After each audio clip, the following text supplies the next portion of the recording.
Hello friends, welcome back to the series of lecture. This is the 13th lecture of the series of CPC. So till now we had completed the pecuniary, territorial and subject matter jurisdiction. And now next we have to move into defects and jurisdiction. तो अब दो topics हैं इसमें हमारे पास. एक तो है if there is defect in jurisdiction. Subject matter नहीं, सब्जेक्ट मैटर तो हो गया. सब्जेक्ट मैटर के लिए सीपीसी में कोई अलग से प्रोविजन नहीं है. The degree will be void, that we know. So now we are talking about defects in jurisdiction means what? Territorial and pecuniary jurisdiction. So what are the consequences of that? What are the consequences of lack of territorial or pecuniary jurisdiction? इसमें आपको 21 पढ़ना होगा और 21A. और उसके अलावा we have to talk about the transfer of cases.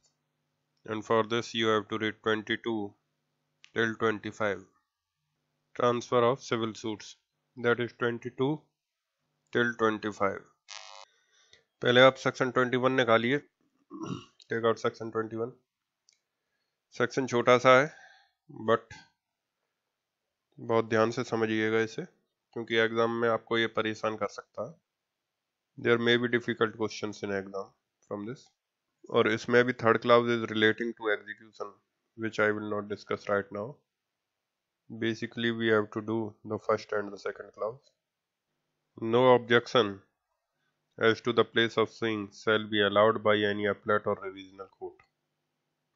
No objection as to the place of suing shall be allowed by any appellate or revisional court unless such objection was taken in the court of first instance at the earliest possible opportunity, and in all cases where issues are settled at or before such settlement, and unless there has been a consequent failure of justice. The same language you will find in the second clause also. The first clause is talking about the territorial jurisdiction, place of suing territorial jurisdiction, and second clause is talking about pecuniary jurisdiction. No clause 2, no objection as to the competency of a court with reference to the pecuniary limits. So that is pecuniary jurisdiction. No objection as to the competency of a court with reference to the pecuniary limits of its jurisdiction shall be allowed by any appellate or revisional court unless such objection was taken in the court of first instance at the earliest possible opportunity, and in all cases where issues are settled at or before such settlement, and unless there has been a consequent failure of justice. अब third class पढ़ लो एक बार, लेकिन discuss करेंगे बाद में. ये आप automatically समझ जाओगे जब सेक्शन 39 पढ़ाऊंगा. Execution, jurisdiction of the executing court, तो अपने आप समझ में आ जाएगा. No objection as to the competence of the executing court. Section 39 relates to jurisdiction of the executing court. तो यहाँ पे ब्रैकेट में आप सेक्शन 39 लिख लो बेशक. No objection as to the competency of the executing court with reference to the local limits of its jurisdiction shall be allowed by any appellate or revisional court unless such objection was taken in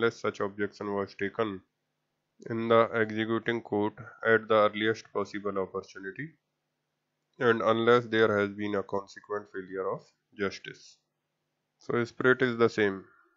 executing court के jurisdiction पर question mark लगाना है तो earliest possible opportunity में आप executing court में objection raise करो और प्रूव करो कि क्योंकि उसके पास जुरिडिक्शन नहीं था, I suffered a failure of justice, then only the executing courts orders will be declared to be void or set aside or will be set aside. तो spirit is the same, language is almost the same. क्योंकि executing court settlement of issues नहीं करता, तो third clause में they are not talking about the settlement of issues because executing court does not settle the issues, it decide questions, and therefore in the third clause they are not using the word settlement of issues. But in the first and the second clause, since the trial court settles the issues. So they are talking about the settlement of issues. So for your information, I am telling you, executing court does not settle issues. It executes the decree, and for that under section 47 it determines the questions.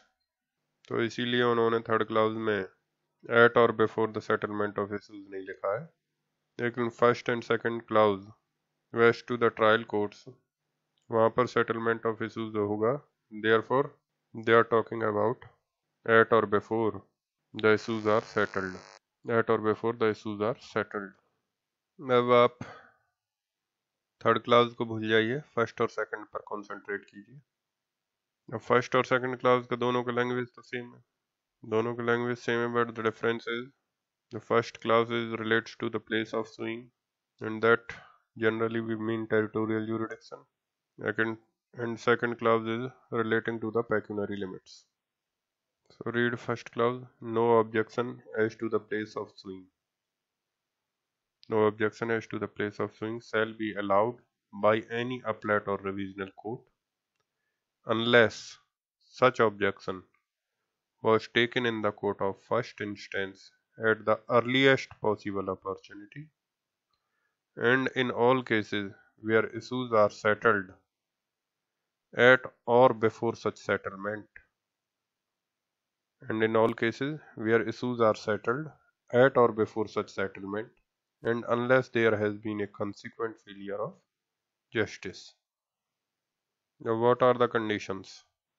Point क्या है कि appellate court या revisional court, appellate court या revisional court can set aside the decree. In this the language is negative, मैंने इसको positive करके लिखा है. बेयर एक्ट में language is negative, no objection shall allowed, but I am taking the positive language. Can set aside the decree on ground of what? On the ground of lack of territorial or pecuniary jurisdiction. When? That is the point we have to see. Appellate या revisional court trial court की decree को lack of pecuniary या territorial jurisdiction के ground पर set aside कर सकता है. कब?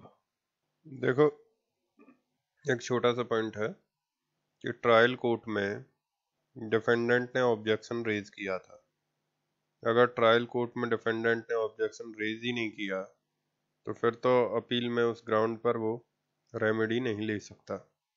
सो he should have raise that objection of lack of jurisdiction in the trial court at the earliest. Means he should be prompt in raising the objection. He was prompt in raising the objection and the issues were settled then at or before the time of settlement of issues. अब ध्यान रखना, written statement is filed before the settlement of issues. I hope you understand that.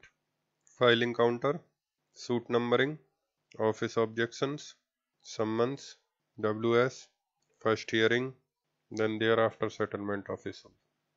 तो ये तो बताया मैंने आपको. तो सेटलमेंट ऑफ इशूज के पहले WS फाइल होता है, तो आप WS में ही तो ऑब्जेक्शन रेज करोगे.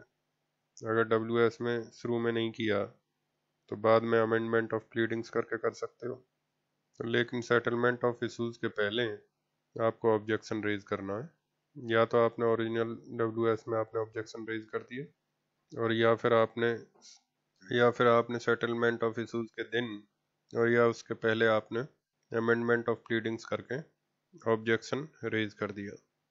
सो if you have raise the objection promptly at or before the settlement of issues in the trial, plus thereafter the court continues the trial and it decided the suit and passed the decree, because of the lack of jurisdiction of that court, you have suffered a failure of justice in the merits of the case.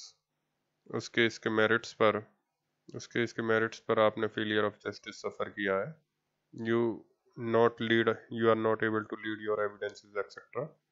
Then it will be a case of setting aside by the appellate or revisional court. That is what they are telling you. So appellate या revisional court trial court की decree को lack of territorial या pecuniary jurisdiction के ground पर set aside कर सकता है, लेकिन कब? when the objection of lack of jurisdiction, objection of lack of territorial or pecuniary jurisdiction was raised in the trial court, was raised in the court of first instance.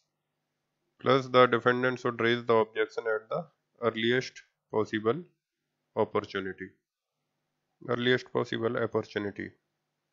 अब अगर उस court में settlement of issues हुआ है, अब देखो कई बार क्या होता है, पहले दिन ही कोर्ट सूट को डिस्पोज ऑफ कर देता है, कोर्ट पहले दिन ही सूट डिस्पोज ऑफ कर देती है, तो सेटलमेंट ऑफ इश्यूज करे बिना सीधा डिस्पोज ऑफ कर देती है, हियरिंग करके वहीं पर केस डिसाइड कर देगी, तो उसमें फॉर्मल सेटलमेंट ऑफ इश्यूज नहीं करती है। लेकिन अगर फॉर्मल सेटलमेंट ऑफ इश्यूज हुआ है तो फिर सेटलमेंट ऑफ इश्यूज के समय या उसके पहले, and you know when the issues are settled, you know when the issues are settled, so it is objection should be raised at the earliest possible opportunity or at or before settlement of issues, and then you say that there was, अब यहाँ पर और लिखें या plus लिखें, it is plus there was a consequent failure of justice, due to lack of jurisdiction। अब इस पे एक सेंटेंस लिख लो आप, राइट डाउन, तो उसके बाद बाकी के इश्यूज देखेंगे, डिस्कस करेंगे। Right, section 21 clause 1 and 2 clearly suggest that a mere lack of territorial or pecuniary jurisdiction will not in itself be sufficient to set aside the decree. It is rather required on the part of the appellant और applicant, अगर appeal में गए तो appellate होगा, और revision में आप application डालते हो तो एप्लीकेंट होगा, द अपीलेंट और the applicant to prove number one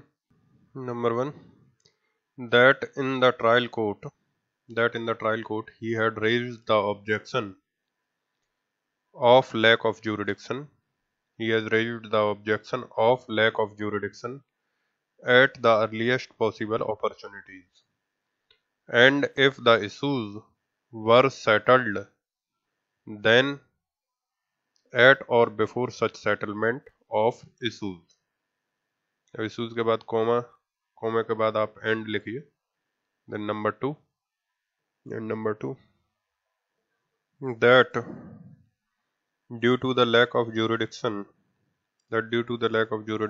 of the trial court he suffered failure of justice upon the merits of the case, that is, he was not able to produce his evidences effectively and was not able to take an effective defense in the suit। Now next paragraph, points हो गए, next paragraph, unless both these elements are proved simultaneously, the defendant will not get the relief from the appellate or revisional court on the grounds of lack of pecuniary or territorial jurisdiction,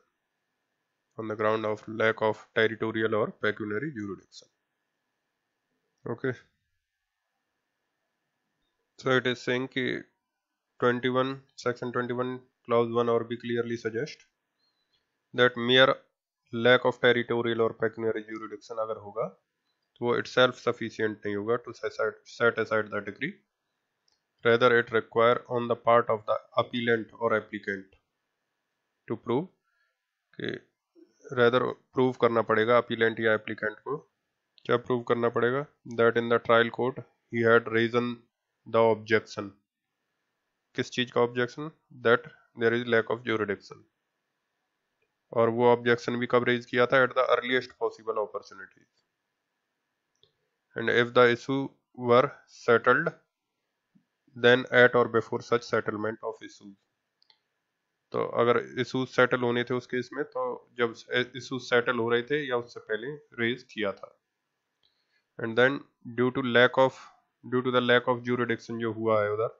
in the trial court, उसकी वजह से उसको सफ़र हुआ है किस चीज़ का, failure of justice का upon the merits of the case. जो मेरिट्स हैं केस के उस पर प्रभाव पड़ा है और उसकी वजह से उसके फेलियर ऑफ जस्टिस हुआ है। That is he was not able to produce his evidence effectively and was not able to take an effective defense in the suit। उस कारण की वजह से, due to that reason, he is not able to take the effective defense and he was not able to produce his evidences। अब जब तक unless both these elements are proved simultaneously, जब तक ये दोनों चीज ना प्रूव हो जाए, the defendant will not get the relief from the appellate or revisional court। तब तक अपीलेट या रिविजनल कोर्ट डिफेंडेंट को रिलीफ नहीं देगी on the ground of the lack of territorial or pecuniary jurisdiction, मात्र इस वजह से कि there was lack of territorial or pecuniary jurisdiction. So the defendant should have raised the objection regarding the lack of territorial or pecuniary jurisdiction at or before the settlement of issues if issues were settled in the case, और if not then at the earliest possible opportunity, and if he has not done so, the later on after the decree has been passed, in appeal or in revision if he raises the objection of lack of territorial or pecuniary jurisdiction, then the appellate or revisional court will not give a hearing to the matter and will not allow get any relief to him। But if he had raised such an objection at the time as specified and there was a consequent failure of justice, consequent failure means failure of justice due to the lack of territorial or pecuniary jurisdiction, then the appellate or revisional court may grant him the relief and set aside the decree। So all of you have understood this। अब देखो एक सवाल है मेरे इस whatever I am asking is independent of this section। Tell me, when can you raise objection of lack of territorial or pecuniary jurisdiction, subject matter भी आएगा, in the trial court। आप किसी ट्रायल कोर्ट में trial के समय जो proceedings चल रही हैं, डिफेंडेंट कब लैक ऑफ जुरिडिक्शन का ऑब्जेक्शन रेज कर सकता है, कब तक रेज कर सकता है। अब देखो हम जो ये कह रहे हैं ना कि you have to raise the objection in the trial court at the earliest or before the settlement of issues, why we are saying that, because section 21 is saying so. इसी वजह से कह रहे हैं ना, section 21 is saying at or before the settlement of issues, but section 21 is not concern with the trial court as such. Section 21 तो एक condition डाल रहा है कि अगर अपील में आपको उस ग्राउंड पर सेटिंग असाइड ऑफ डिक्री करवाना है तो आपको प्रूफ करना पड़ेगा कि आपने ट्रायल कोर्ट में ऑब्जेक्शन सेटलमेंट ऑफ इशू के पहले किया था, लेकिन उससे हम ये इन्फ्रेंस नहीं निकाल सकते कि ट्रायल कोर्ट में आप एज सच कब ऑब्जेक्शन रेज करोगे। तो उससे आप ये इन्फ्रेंस नहीं निकाल सकते कि ट्रायल कोर्ट में एज सच आप कब ऑब्जेक्शन रेज करोगे। मान लो यहाँ पर सेटलमेंट ऑफ इशूज हुआ। अब सेटलमेंट ऑफ इशूज के समय पार्टी ने, डिफेंडेंट ने ऑब्जेक्शन रेज नहीं किया, somewhere here he raises the objection, somewhere here he raises the objection, and for that obviously he has to file the application of order 6 rule 17 for the amendment of pleadings। Now when he raises the objection, order 6 rule 17 पर conditions examine करे जाएंगे and the court may still allow him the amendment of pleadings to raise the objections and impose cost upon him। So obviously the cost impose करके court will stay the proceedings of the suit and will allow the amendment of pleadings, and फिर the court will first frame the preliminary issue। what issue? Technical objection को आप preliminary issue बोलते हो। जो technical objection है ground of jurisdiction, तो उस पर पहले कोर्ट हियरिंग करेगा और हियरिंग के बाद कोर्ट ने डिसाइड कर दिया कि that court is having jurisdiction, that court is having jurisdiction. Court decided that we have jurisdiction. तो उसके बाद कोर्ट आगे फर्दर प्रोसीड करेगा। अब यहाँ पर आगे कोर्ट ने अगर कह दिया कि दैट वी हैव jurisdiction, तो आपको इस ऑर्डर के खिलाफ अपील करना चाहिए था। सुनिएगा बहुत ध्यान से। जब कोर्ट ने कह दिया हियरिंग के बाद that we have jurisdiction, then the party, the defendant, should have gone in appeal against that order, ठीक, but he did not। Order के खिलाफ अपील कर सकते हो, jurisdiction के ऑर्डर के खिलाफ अपील कर सकते हो। कोर्ट अगर कह दे कि do not have jurisdiction, plaintiff will go in appeal। Court अगर कह दे कि we have jurisdiction, defendant can go in appeal। So he shall go in appeal against the order, but the defendant, what he does is he remains silent। Then thereafter the proceedings have taken, finally decree pass हो गई। अब वो degree के खिलाफ appeal में जाता है। He goes in appeal against the decree, and one of the grounds for appeal is that the trial court did not have the territorial jurisdiction. So there he has to satisfy the appellate court that I had raised the objection at or before the settlement of issues, and there was consequent failure of justice। तो इस case में उसको relief नहीं मिलेगा, क्योंकि यहाँ पर उसने ऑब्जेक्शन कब रेज किया था। अब देखो ट्रायल कोर्ट में परमिसिबल है, आप अमेंडमेंट ऑफ प्लीडिंग करके कभी भी कर लो, अगर court amendment of pleading allow कर देता हो। लेकिन अगर अपील में आप जाओगे और तुमने सेटलमेंट ऑफ इशूज के बाद ऑब्जेक्शन रेज किया था, तो फिर वो ग्राउंड फुलफिल नहीं हो रहा and the appellate court will not give you any relief. लेकिन इसी केस में आपने सेटलमेंट ऑफ इशूज के पहले या उसी समय आपने ऑब्जेक्शन रेज किया होता और सेम सिचुएशन होता, और कोर्ट ने हियरिंग किया और कोर्ट ने डिसाइड कर दिया दैट वी हैव jurisdiction, और आप उस ऑर्डर के खिलाफ अपील में नहीं गए, डिक्री हो गई और डिक्री के बाद आप अपील में गए और आपने ग्राउंड रेज किया that I have raised the objection at or before settlement of issues and there has been a consequent failure of justice, then the appellate court will go to set aside the decree।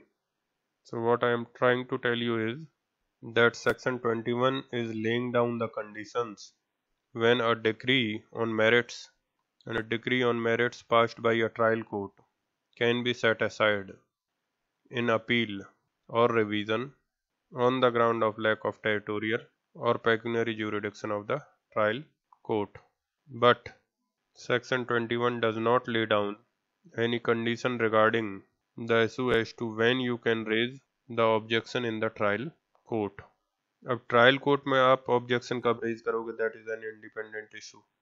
लेकिन अगर appeal में आप degree set aside कराना चाहते हो, तो वहां पर आपको प्रूव करना पड़ेगा that I was prompt enough to raise objection in the trial court and I did that at or before the settlement of issues.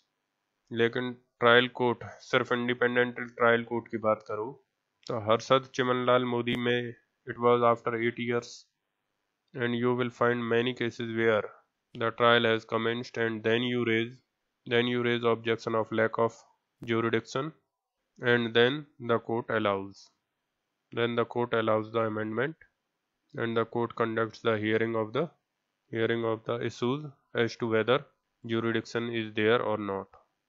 तो इसको आप लिख लीजिए नेक्स्ट पैराग्राफ में, right. Section 21 merely puts the conditions for having a decree set aside in appeal on the ground of lack of pecuniary or territorial jurisdiction। Section 21 does not have any connection with the issue as to when an objection of jurisdiction can be raised in the trial court। It only declares that if a relief from appellate or revisional court is sought, then the party has to prove that in the trial court he was prompt मतलब तत्पर, prompt to have raised the objection at or before the settlement of issue,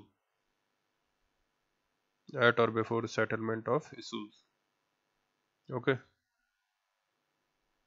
तो ध्यान दीजिएगा, इसको एक बार फिर समझते हैं। देखो एक्चुअली इसमें कंफ्यूजन हो जाता है कई लोगों को, तो उसको दूर करने के लिए, क्योंकि आप 21 पढ़ते हो तो कभी इंटरव्यू वगैरह में सवाल पूछ लेते हैं कि हैव यू रेड सेक्शन 21, तो आप सुनकर खुश तो हो जाओगे कि दैट यस। और उन्होंने क्वेश्चन पूछ लिया when can you raise objection in the trial court, तो आप तुरंत बोल दोगे at or before the settlement of issues. So that has to be clarified, that if you want the objection in appeal or revision sustained and decree be set aside, then you have to prove that you have raised the objection at or before, means you are prompt in the trial, and then only if the failure of justice हुआ है तो decree will be set aside. लेकिन otherwise independently appeal भूल जाओ आप, independently trial court में आप चल रहे हो, समन वगैरह हो गया है, सेटलमेंट ऑफ इशूज भी हो गया है, जैसे चमनलाल मोदी केस में that was a bona fide mistake on the part of the defendant to not to raise the objection, and therefore court ने ऑर्डर 6 रूल 17 उस ग्राउंड पर अलाउड कर दिया, क्योंकि आपका मैटर पहले का भी हाई कोर्ट में था, उसके बाद शायद मेरे डिस्ट्रिक्ट कोर्ट में या कहाँ गया था, तो क्योंकि प्रोसीडिंग्स ऐसे हुए थे कि डिफेंडेंट की तरफ से बोनाफाइड मिस्टेक हुआ था, he could not understand and therefore he raised the objection after 8 years. So court understood that point and the court allowed the amendment of pleadings after the 8 years while the trial has commenced. क्योंकि order 6 rule 17 का proviso अगर पढ़ोगे उसमें clear लिखा है that after the trial has commenced, amendment of pleadings will not be allowed unless it is proved that due diligence also the objection cannot have been raised earlier. तो proviso के हिसाब से trial तो शुरू हो गया था, it would not have been allowed, लेकिन वहाँ पर कोर्ट ने लिबरल अप्रोच लेकर ये कहा कि ड्यू डिलीजेंस के बाद भी तुम पहले रेज नहीं कर सकते थे, इसलिए हमने तुमको अलाउ कर दिया। That is a different issue that is related to order 617 का प्रोवाइजो, ऑर्डर 6 रूल 17 का proviso. But the point is आप ऑब्जेक्शन ऑफ ज्यूरिडिक्शन रेज कर सकते हो कि नहीं। अगर अमेंडमेंट ऑफ प्लीडिंग्स कोर्ट किसी ग्राउंड पर अलाउ कर दे, जैसे हर्षद चमनलाल मोदी ने किया था, तो क्यों नहीं कर सकते। तो द पॉइंट इज कि कहीं भी ऐसा नहीं लिखा सीपीसी में। अब जैसे मैं आपसे इंडिपेंडेंट सवाल पूछता हूँ, 21 को भूल जाओ अभी, मान लो सेटलमेंट ऑफ इशूज के समय सेटलमेंट ऑफ इशूज तक उसने कोई objection lack of territorial pecuniary jurisdiction raise नहीं किया, और यहाँ पर वो ऑर्डर 6 रूल 17 का एप्लीकेशन लगाता और प्रूव कर देता कोर्ट में that he was acting under the bona fide mistake and I did not realize that this court does not have the lack of jurisdiction and therefore I could not raise this issue earlier. Therefore I could not raise this issue earlier. So under order 6 rule 17, please permit me, even though the trial has been commenced, please permit me to raise the objection because I was acting under bona fide mistake. अब interest of justice क्या कहता है, it should be allowed. CPC is a procedural provision. Since CPC is a procedural provision, the interest of justice requires that it should be allowed. Order 6 Rule 17 में भी लिखा है, तो अब it should be allowed क्योंकि he is acting under a bona fide mistake. तो कहीं भी CPC में ये नहीं लिखा है कि सेटलमेंट ऑफ इशूज के बाद ट्रायल कोर्ट में ऑब्जेक्शन नहीं रेज कर सकते। वो तो 21 के लिए लिखा है कि अगर आपने सेटलमेंट ऑफ इशूज के समय या उसके पहले ऑब्जेक्शन रेज कर दिया था, तब आपको रिलीफ मिल सकता है, provided that there is a failure of justice. लेकिन ट्रायल कोर्ट में अगर आप प्रॉम्प्ट नहीं थे, ट्रायल कोर्ट में आपने ऑब्जेक्शन बाद में रेज किया था, तो ट्रायल कोर्ट में तो कर सकते थे, लेकिन अपील या रिवीजन में हम उस ग्राउंड पे आपका डिक्री सेट असाइड नहीं करेंगे। So that is the main point you have to understand. Trial court में तो you can raise even after the settlement of issues, provided that you are able to convince the court regarding the amendment of pleadings. But in appeal if you go, the appellate court or the revisional court will not allow that objection and set aside the decree on that ground unless you have proved that I had raised the objection at or before the settlement of issues. So that is basically to prove the promptness of the party कि कितने promptly उसने objection raise किया था. So is that fine? Have you understood this sentence? Again, I am repeating that section 21 does not have anything to do. Section 21 does not have to do anything. Section 21 does not have to do anything with that independent question as to when can an objection of lack of jurisdiction be raised in the trial court. In the trial court, the objection should be raised at no doubts at the earliest possible opportunity and particularly before the settlement of issues. But if the situation is such that an application for the amendment of pleadings can be applied thereafter also, can be filed thereafter also, and if the defendant is able to convince the court regarding bona fide that objection can be allowed through the amendment of pleadings even after the settlement of issues in the trial court. But in such a case, if you go to the appellate court and there you seek justice setting aside of the degree, then it will not be allowed, because section 21 is very explicit on the terms that settlement of issues के बाद आप अगर raise करते हो objection, degree will not be set aside. It is very clear that objection should have been raised before or at the time of the settlement of issues. So what I meant was, the appellate court and the revisional court expects the defendant to have been prompt enough in the trial court to have raised the objection at or before the settlement of issues, and if he wants a remedy of setting aside a decree in the appeal or revision. So if the defendant was not prompt and he has raised the objection after the settlement of issues, then section 21 is explicit that he will not get any relief in the appeal or revision because he was not prompt. हो सकता है trial court ने allow कर दिया होगा, लेकिन appeal में वो डिग्री सेट असाइड नहीं कर पाएगा बिकॉज सेटलमेंट ऑफ इश्यूज के बाद उसने ऑब्जेक्शन रेज किया था. अब देखो, एक बड़ा इंपॉर्टेंट क्वेश्चन है. मान लो ट्रायल कोर्ट में, अब इस क्वेश्चन का आंसर है सच तो कुछ है नहीं क्योंकि कोई जजमेंट नहीं है इस पर सुप्रीम कोर्ट में. अब देखो, मान लो in the trial court defendant is acting very bona fide और सेटलमेंट ऑफ इश्यूज तक वो ऑब्जेक्शन रेज नहीं कर पाया. He raised the objections after the settlement of issues and he proved that he was acting bona fide. मान लो opposite party ने उसको बेवकूफ़ बना रखा था और उसकी वजह से वो पहले ऑब्जेक्शन रेज नहीं कर पाया और उसने सेटलमेंट ऑफ इश्यूज के बाद ऑब्जेक्शन रेज किया. ठीक, फिर ट्रायल हुआ, डिक्री पास हो गई and there was an actually a failure of justice against him. अब डिक्री तो हो गई, now he goes in appeal. और अपील में इस ग्राउंड पे कि मेरे साथ फेलियर ऑफ जस्टिस हुआ और मैंने ऑब्जेक्शन रेज किया था, उसने सेटिंग असाइड ऑफ डिग्री का एप्लीकेशन डाला because the trial court did not have the jurisdiction. Appellate court examines as to whether there is failure of justice and it finds explicitly that there was failure of justice. But when it examines that whether he has raised the objection at or before the settlement of issues, then the court finds that no, that he has raised the objection thereafter. Then the court will refuse to give the relief under section 21. That is what we have understood.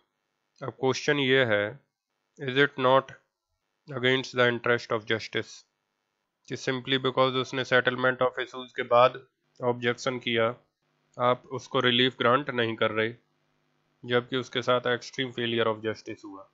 अब देखो, इस पर कोई ऐसा कोई judgement तो नहीं है, but as per me procedure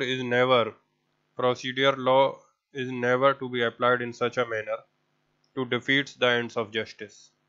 Procedure is the handmaid of justice and you can always exercise the inherent powers under section 151 clubbed together with section 21 and you can go on to expand and you can still grant him the relief. So it is according to me, but इस पे कोई case नहीं पढ़ा है मैंने. So that is the answer in the interest of justice. So that is in line of the rule of interpretation, जो शुरू में पढ़ा था आपने। रूल ऑफ इंटरप्रिटेशन क्या कहता है?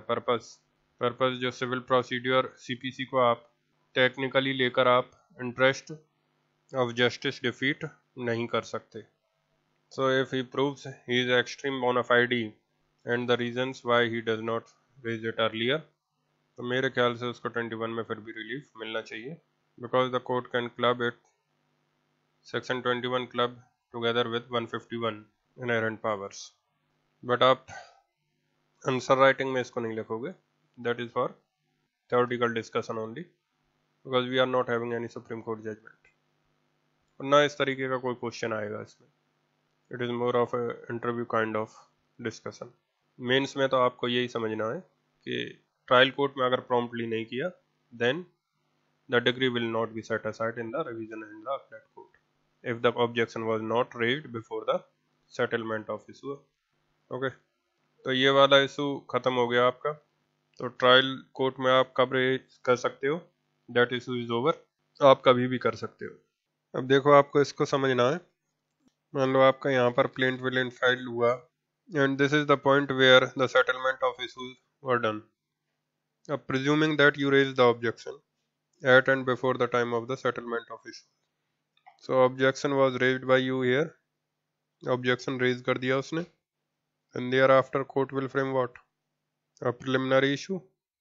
ट्रायल कोर्ट की बात कर रहे हैं।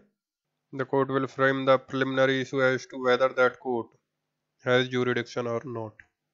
उसके बाद the court will conduct a hearing as to whether the court has the jurisdiction or not, and the court can come to two conclusions. अब याद रखना ये जो hearing चल रहा है, that is not a trial on merits, that is not a trial on the merits of the case, that is a trial only on the issue as to whether the court has the jurisdiction or not. That is called the preliminary objection या preliminary issue का hearing. तो अभी merits of the case पर trial नहीं हो रहा, cause of action पर trial नहीं हो रहा, the trial is only on whether this court has jurisdiction or not. So the evidence of both the parties is taken. The evidence of both the parties is taken to examine whether the court has jurisdiction or not. A court can come to two conclusions. One, that it has jurisdiction, and two, it does not have jurisdiction. It can come to two conclusions. One, it has jurisdiction, and two, that it does not have jurisdiction. Now suppose the court decides that it has jurisdiction, court ने decide किया कि it has jurisdiction, तो अब ये जो defendant था वो यहाँ पर इस ऑर्डर के खिलाफ अपील कर सकता था, because that is an order of court regarding jurisdiction and he is dissatisfied क्योंकि उसके ऑब्जेक्शन के खिलाफ डिसाइड हुआ दैट इट हैज़ ज्यूरिडिक्शन, तो यहाँ पर ये अपील में जा सकता है। बट ये अपील किस बात का अपील है? It is not an appeal, बहुत ध्यान से सुनिएगा, इस पर एक केस भी है। तो यहाँ पर जो अपील करेगा वो that is not an appeal on the merits of the case, क्योंकि मेरिट्स पे तो अभी ट्रायल भी नहीं हुआ, अभी मेरिट्स पे कोई डिसीजन नहीं आया है, काउज ऑफ एक्शन पे कोई डिसीजन नहीं आया क्योंकि उस पर तो अभी हियरिंग भी नहीं हुआ, अभी तो it is just an order as to this court does have jurisdiction. ठीक, so when he makes an appeal at this stage, the appeal is simply against the order of jurisdiction of the court, so he can make the appeal against the order. jurisdiction of issues पर वो appeal कर सकता था, he may have gone in appeal, अब appeal में चला गया और अपीलेट कोर्ट ने भी कह दिया कि no, this court has jurisdiction, तब तो बाद में मेरिट्स के डिसीजन के बाद में आप अपील में ऑब्जेक्शन रेज नहीं कर पाओगे, क्योंकि जब अपीलेट कोर्ट ने एक बार ये कह दिया that the trial court has jurisdiction, तो उसके बाद फिर ट्रायल चला, और ट्रायल के बाद डिक्री ऑन मेरिट्स आए, फिर उसके बाद आप अपील में गए, तो on the grounds of lack of jurisdiction objection raise नहीं कर सकते, क्योंकि उसी अपीलेट कोर्ट ने तो पहले कहा था that the trial court has jurisdiction. तो देयरफॉर बाद में आप मेरिट्स पे जब अपील में जाओगे तो आप ऑब्जेक्शन 21 वाला रेज नहीं कर पाओगे, क्योंकि अपील में कोर्ट ने ऑलरेडी डिसाइड कर दिया है। तो ये कोर्ट ने ऑलरेडी डिसाइड कर दिया, अब देखो ये सारे पॉइंट्स अगर ना पढ़ाऊँ तो बहुत आसान टॉपिक्स है, तो कब का ख़त्म हो जाता है ये, अगर ये सारे इशूज़ ना पढ़े तो। बट क्वेश्चन आएगा उसमें हरियाणा दिल्ली में, इशूज़ पे आ गया तो फिर आप क्या करोगे। So these are issues are important to be understand because there is a case Kiran Singh versus Chaman Paswan. उस केस में these issues have been discussed. तो उसके कॉन्टेक्स्ट में मैं डिस्कस कर रहा हूँ इसको। So you see, suppose you do not go in appeal. Suppose you did not go in appeal. Appeal में गया ही नहीं, against the order अपील में गया ही नहीं, so you accepted the order of the court by not going into the appeal. Now the trial takes on merits and the court passes the decree.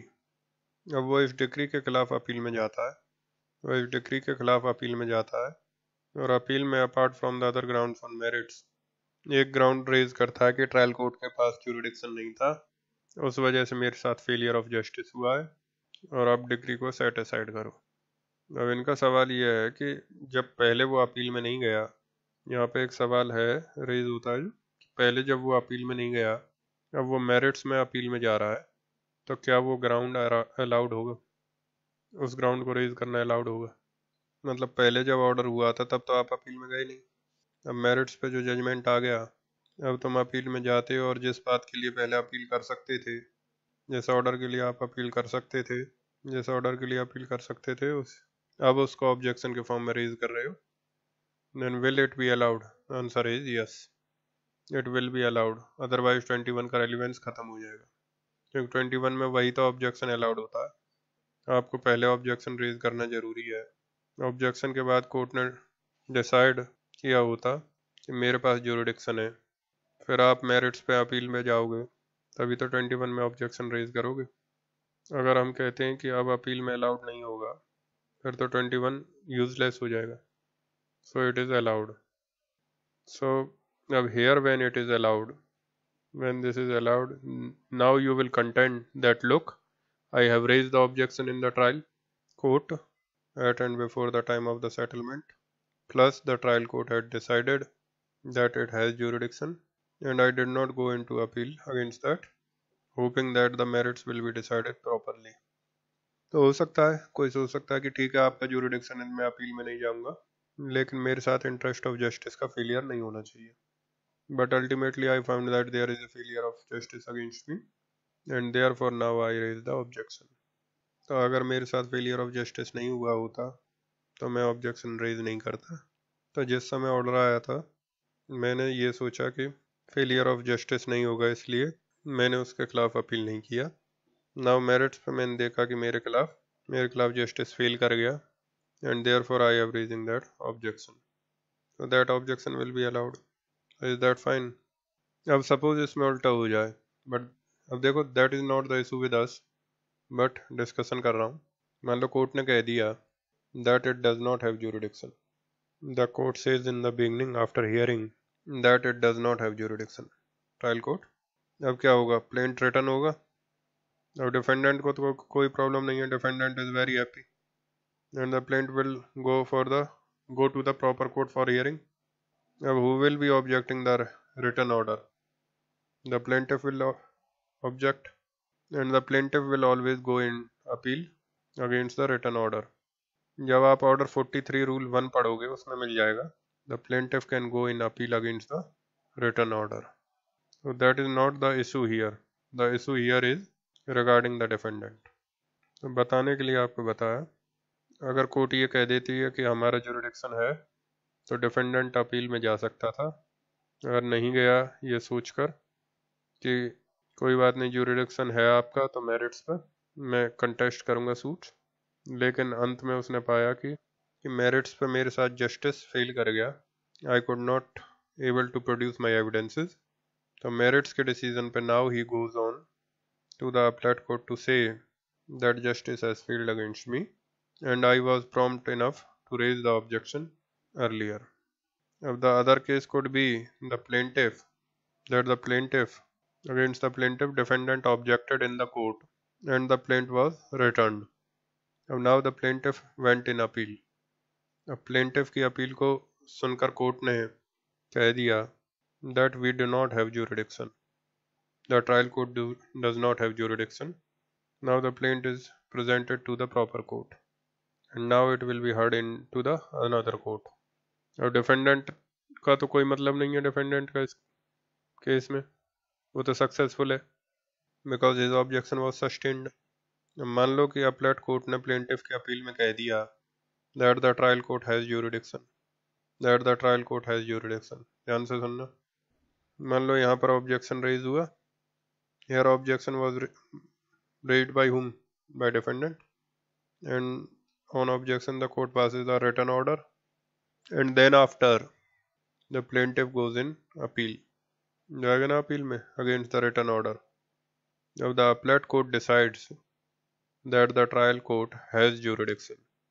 जब appellate court ने decide किया होगा that the trial court has jurisdiction, plaintiff appeal में गया, लेकिन appellate court will be deciding the issue only after giving a hearing to the defendant. Defendant का hearing तो हुआ होगा क्योंकि डिफेंडेंट इज द रेस्पोंडेंट। तो अपील में प्लेंटिफ जाए या डिफेंडेंट जाए, हियरिंग तो दोनों पार्टीज का होगा। So after hearing the defendant as an respondent in the appeal, appellate court ने कह दिया दिस कोर्ट हैज ज्यूरिडिक्शन। अब the trial goes on and somewhere here the decree is passed. अब उस डिक्री के खिलाफ जब डिफेंडेंट अपील में जाता है, उस डिक्री के खिलाफ जब अपील में जाता है defendant, and he raises the objection that there is a failure of justice because of the lack of jurisdiction. Will this objection will be sustained now? Answer is no, because already appeal में ये objection decide हो चुका है। तो जो पहले appeal वाली बात करी थी वैसे ही मिलता जुलता है, बस वहाँ पर फर्क ये था, वहाँ पर डिफेंडेंट अपील में गया था और यहाँ प्लेंटिफ अपील में गया है, लेकिन हियरिंग तो दोनों पार्टीज की होगी।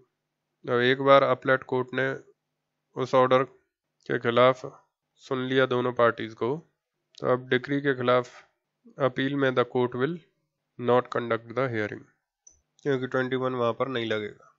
तो it is just to explain and involve you in the topic, but main जो इश्यूज है इसमें that is number 1, what are the conditions for having the decree set aside, वो आप ऑलरेडी समझते हो, section 21 that you already know. And number 2, does 21 lay down any condition regarding when you can raise the objection in the trial court? Answer is no. ये तो समझ में आ गया आपको? Answer is no. And then what actually happens trial court में? What actually happens आपको बता चुका हूँ। सबसे पहले objection के बाद court, सबसे पहले court will conduct the preliminary hearing on the objection, pass an order, order के खिलाफ प्लेंटिफ या डिफेंडेंट एज द केस में भी गो इनटू द अपील। अगर अपील में चले गए तो बाद में डिग्री के खिलाफ अपील में वो ऑब्जेक्शन रेज नहीं करोगे, बिकॉज दैट अपलेट court has already decided that issue. But अगर उस ऑर्डर के खिलाफ आप अपील में नहीं गए, hoping that justice will not fail against me, and then the decree will passed on merits, and there if you file that the justice has failed, and then you will go in appeal or revision, and there under section 21 you will have the decree set aside if you can prove that number 1 there is failure of justice due to lack of jurisdiction, and number 2 that I have raised the objection at or before the settlement of issues. अब उसमें एक issue था कि मान लो settlement of issues के बाद objection raise किया and he was बोना फाइडी और फेलियर ऑफ जस्टिस हुआ है, तो वहाँ पर क्या सेक्शन 21 को रिजिडली पढ़ोगे? So for that the answer is just a suggestion. I have not read it anywhere. इस पर कोई केस में नहीं मिला है.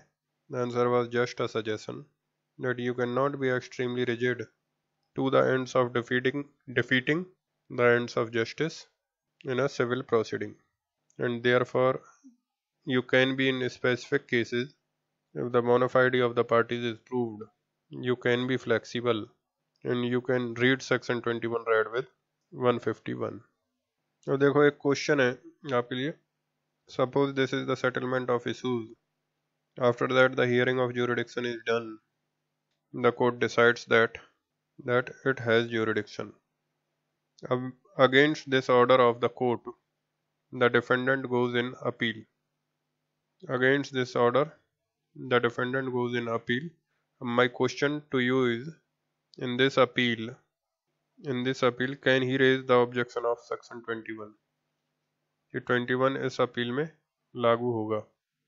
तो देखो क्वेश्चन छोटा सा है कि जब आप उस ऑब्जेक्शन के खिलाफ अपील करते हो, कोर्ट ने ऑर्डर पास किया वी हैव ज्यूरिडिक्शन, उसके खिलाफ अपील करते हो, तो उस स्टेज पर 21 लागू हो सकता है कि नहीं। अब देखो आपका सेक्शन 21 के लिए जरूरी है कि फेलियर ऑफ जस्टिस हो, और फेलियर ऑफ जस्टिस तब तक नहीं होगा जब तक मेरिट्स पर सुनवाई ना हो, और हेयर मेरिट्स पर सुनवाई नहीं हुई है। The court has not heard the merits of the case. Merits means what? Hearing upon the cause of action. The court has not yet heard the cause of action of the suit. The court has simply heard the ob objection of jurisdiction. So unless the court goes on to decide the merits of the case and passes a final decree, and you cannot claim that I have suffered a failure of justice. You cannot say that I have suffered the failure of justice. इसको फिर से सुनिएगा। Right now it is only an objection of Right now it was only an objection of lack of jurisdiction, and he has gone in appeal against that order. Up till now, the court has not conducted an hearing upon the merits of the case. So means दोनों parties के evidence regarding the cause of action the court has not yet taken. And unless the court takes the evidences on cause of action, and there the defendant was not able to produce his evidences effectively, failure of justice on merits will not happen, and therefore जब तक ये case merits पर decide ना हो जाए या final decree ना हो जाए, तब तक you cannot say that there is a failure of justice because you are not given evidences till now. तो जब ये डिक्री होगी तब आप कह सकते हो ना कि एविडेंस ट्रायल में मैं एविडेंस नहीं ले पाया, and therefore the answer is that at this stage when you go in appeal against the jurisdiction order, there cannot be a failure of justice on the merits of the case, and hence the section 21 will not apply. 21 will apply only at the stage when the final decree has been passed. Now exactly at the same point, on the same logic, the Supreme Court has held in Kiran Singh versus Chaman Paswan. तो इसमें दो issues थे, एक issue ये वाला था और एक और इशू अभी डिस्कस करना रह गया। और जो अदर इशू है दैट इज बेसिकली अपन 21 और 99 का कनेक्शन, वो लास्ट में डिस्कस करेंगे, लेकिन पहले आप इसके ऊपर लिख लो आप कुछ। तो ये तो समझ में आ गया आपको। अब देखो आपने सेटलमेंट ऑफ इशूज के बाद ऑब्जेक्शन रेज किया, मान लो सेटलमेंट ऑफ इशूज के बाद आपने ऑब्जेक्शन रेज किया और thereafter the court has decided that it has jurisdiction, then can the defendant goes in appeal against that order? The answer is yes, defendant can go in the appeal against the order. उसको 21 से कोई मतलब नहीं है, आप independently appeal में जाओगे। and will the appellate court hear the issue? The answer is yes. लेकिन उसके बाद जब आप डिक्री के बाद जाते हो, then obviously आपने सेटलमेंट ऑफ इश्यूज के बाद ऑब्जेक्शन रेज किया था, तो जनरली 21 लागू नहीं होगा, एक्सेप्टिंग जब तक कोर्ट इनहेरेंट पावर में उसको इनहेरेंट पावर यूज करके उसको अलाउ ना करे। तो that may be possible but with the inherent powers, but अभी तक ऐसा हुआ नहीं है, कोई जजमेंट नहीं है इस पर। तो अपील में तो आपको कोई प्रोहिबिशन नहीं है, सेटलमेंट ऑफ इशू के बाद अगर ऑब्जेक्शन रेज किया है तो अगेंस्ट दैट ऑर्डर अपील में जा सकते हो आप। ओके, अब राइट इस पर आप लिख लो प्लीज राइट। इसका मेन पार्ट तो आपको शुरुआत में लिखवा चुका हूँ, अब इसमें लिखो right section 21 does not have any connection with the issue as to when can the objection be raised in the trial court. In the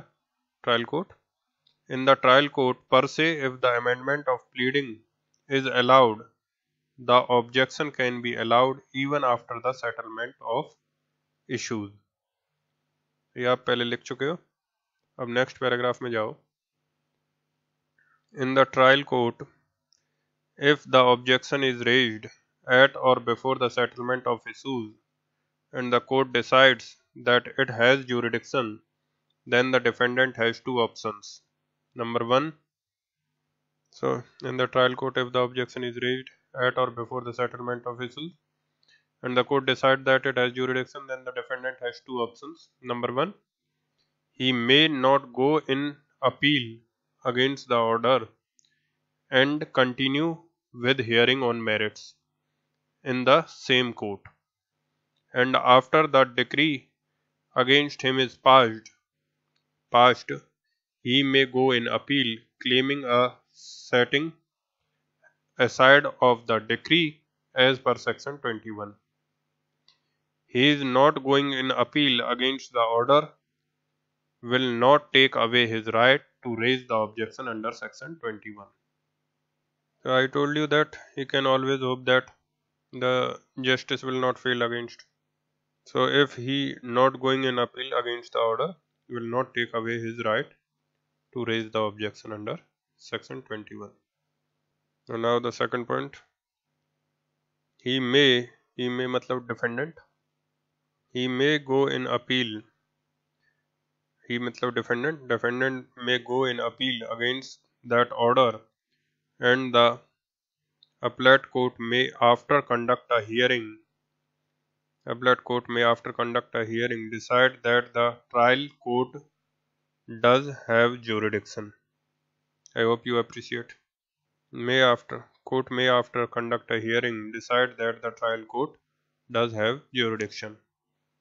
Thereafter the defendant, अब देखो एक बार जब अपील में गए किसी ऑर्डर के खिलाफ, अब जिस ऑर्डर के खिलाफ अपील में गए उसके बाद सेकंड अपील में अगर सीपीसी में परमिटेड है तो आप जा सकते हो. अदरवाइज ऑर्डर के खिलाफ normally second appeal is not permitted normally, and therefore if it is not permitted you will have to go back to the trial court and you will have hearing in the trial court. So normally ऐसे cases में उस order के खिलाफ appeal के खिलाफ further second appeal normally you will not go. तो फिर आपको वापस फिर ट्रायल कोर्ट में हियरिंग करवाना पड़ेगा. तो लिखो, thereafter the defendant has to contest the suit in the trial court itself. ठीक. Next sentence, after the passing of decree he may raise the objection of section 21 in the appeal against the decree, but such an objection will become infructuous, ineffective, useless. Such an objection will become infructuous, useless. Why? Because the same appellate court has already decided an appeal against the order that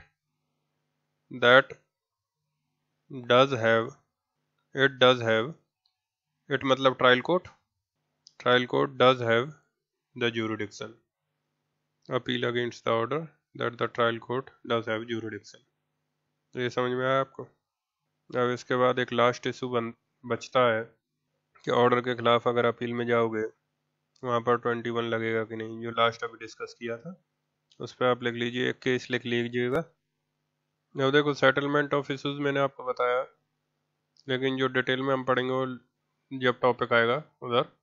तो वैसे settlement of issues का for now stage बता सकते हैं और वो already कई बार बता चुका हूँ. सम्मन्स के बाद रिटर्न स्टेटमेंट जाएगा, उसके बाद फर्स्ट हियरिंग के बाद आप याद करो, फर्स्ट हियरिंग के बाद कोर्ट ऑर्डर 10 में एग्जामिनेशन करता है और वहाँ पर the court will go for ADR, और एडीआर अगर फेल कर जाए या एडीआर में नहीं भेजा then you will go for settlement of issue. Settlement of issues मतलब दोनों पार्टीज के बीच में जो कन्फ्लिक्टिंग इशूज हैं उसके बेसिस पर the court will frame the issues as to whether there was contract, as to whether there was breach of contract, so and so forth, और फिर उस पर बर्डन ऑफ प्रूफ डाला जाएगा और फिर उसी पर हियरिंग होगा. तो इतना अभी के लिए है, पर फर्दर डिटेल तो उस टॉपिक पर ही पढ़ेंगे. सो write down case Karan Singh versus Chaman Paswan, 1954 Supreme Court. It was 4 judges bench and the judgment was delivered by Venkat Rama Iyer Justice. So you must remember the names of the judges of these kind of judgments. Judges का नाम याद रखिएगा. Normally you will write IYER but यहाँ पर AYYAR. The spelling was AIYYAR. Now please write the point. Number 1.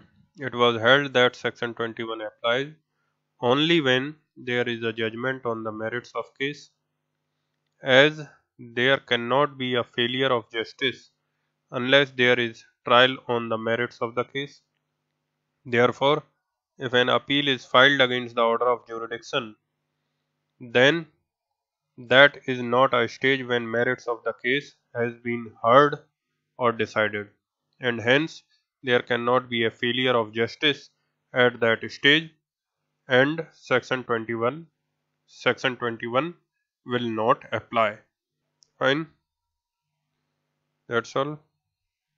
अब एक last issue रह गया इसमें. अब देखो, they are writing at or before in first and second clause, but not writing at or before in the third clause, because here they are referring to the settlement of issues, so they are writing at or before. अब जो third clause है that is related to executional proceedings, और executional proceedings में settlement of issues होते ही नहीं है. Therefore they are not talking about at and before, जबकि 1 and 2 में they are talking about at and before because they are talking to the point of settlement of issues. या देखो, other than this topic I am discussing one more point here, that in the marginal heading of section 9 the word civil suits has been used, but in the main provision they have written the words suits of a civil nature. Why they have done so? देखो, आपको rule of interpretation पता होना चाहिए. तो जब भी marginal heading जो है that is called the preamble to the section.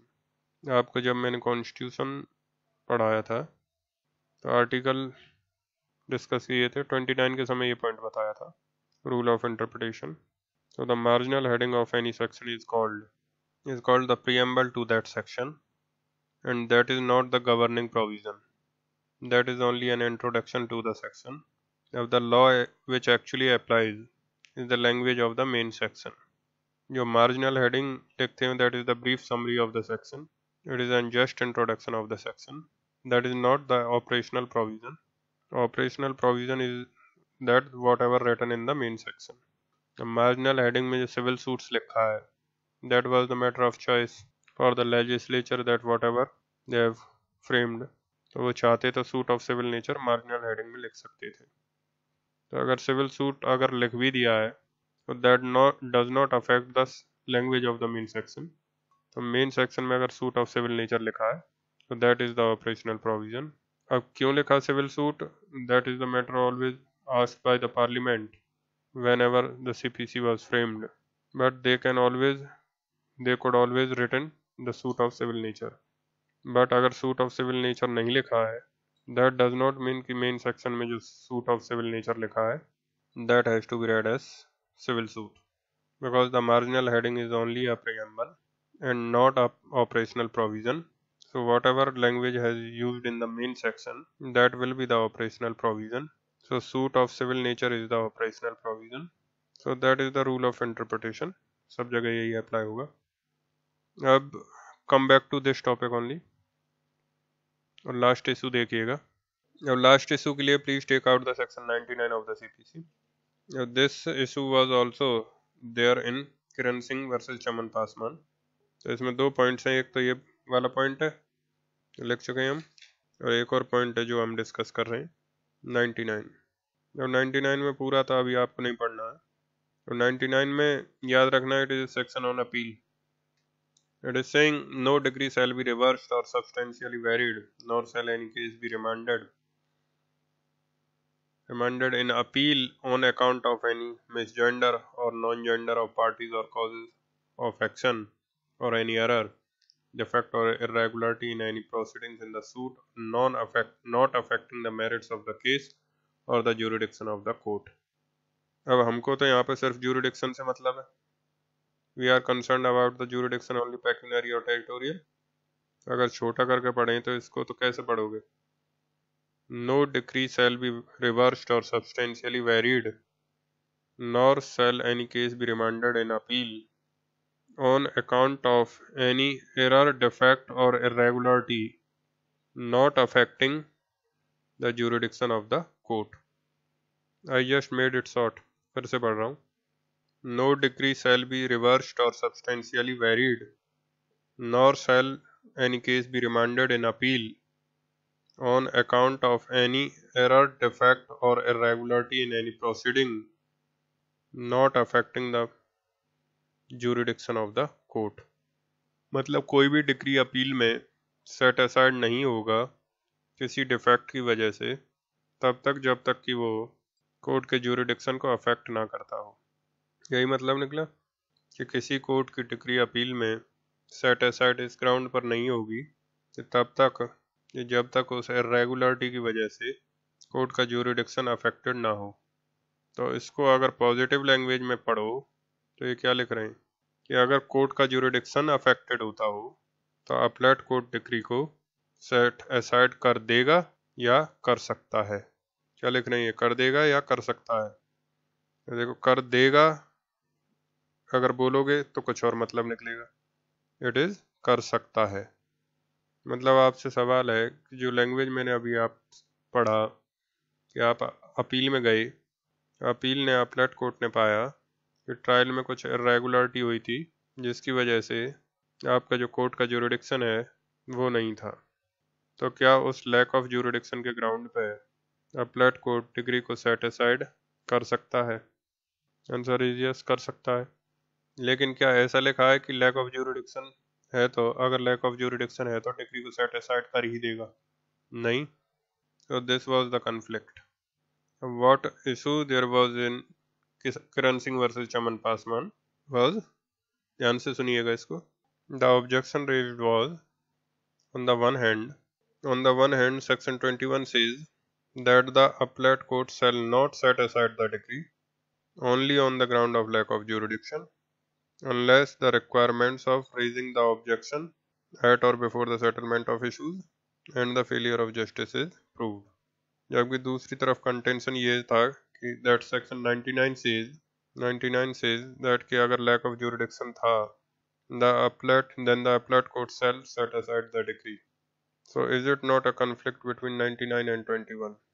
So that was the issue raised. कि एक तरफ तो 99 कहता है कि lack of jurisdiction के ग्राउंड पर appellate court डिक्री को सेट असाइड करेगा और दूसरी तरफ 21 में कहते हो कि सिर्फ lack of jurisdiction पे सेट असाइड नहीं करेगा unless those two conditions are fulfilled. Now what should be the answer to this contention?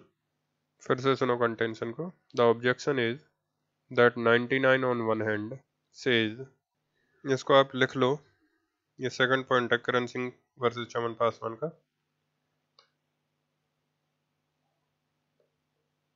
The objection was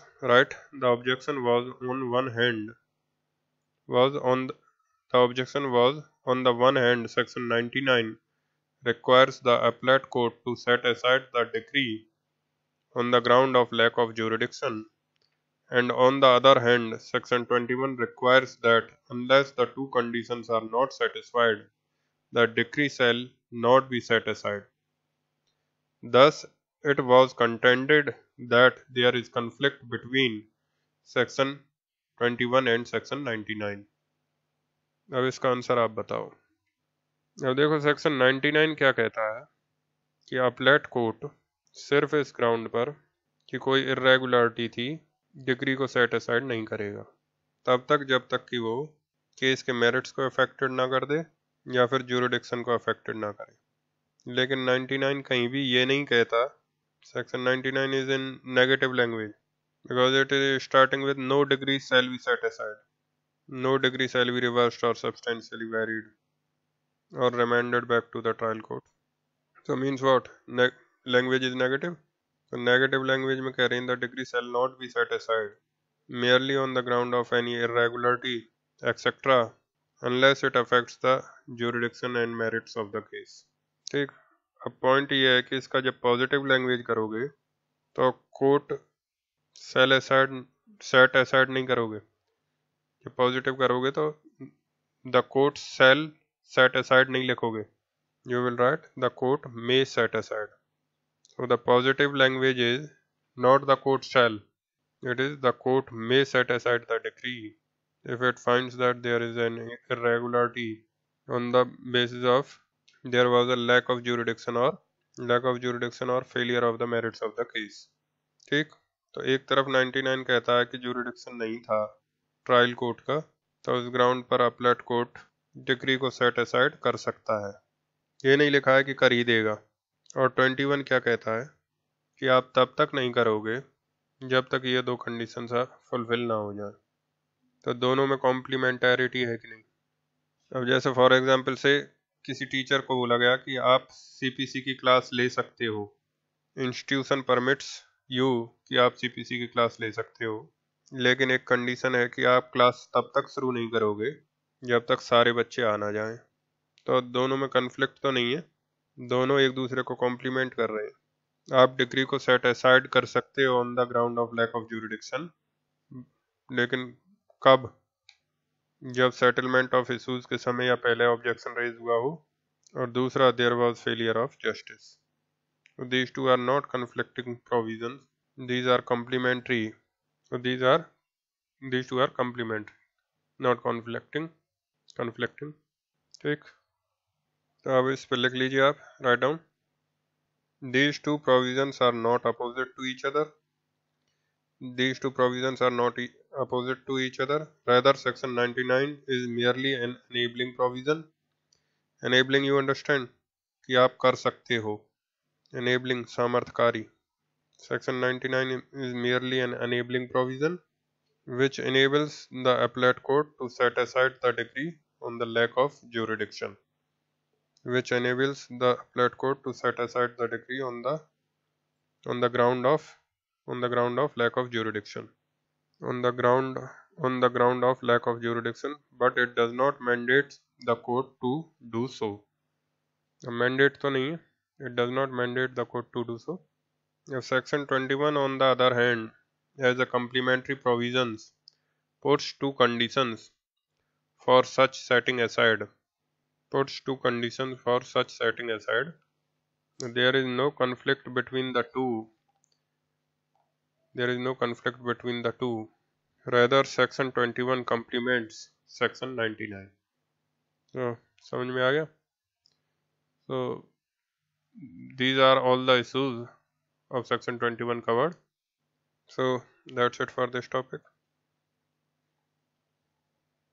thank you।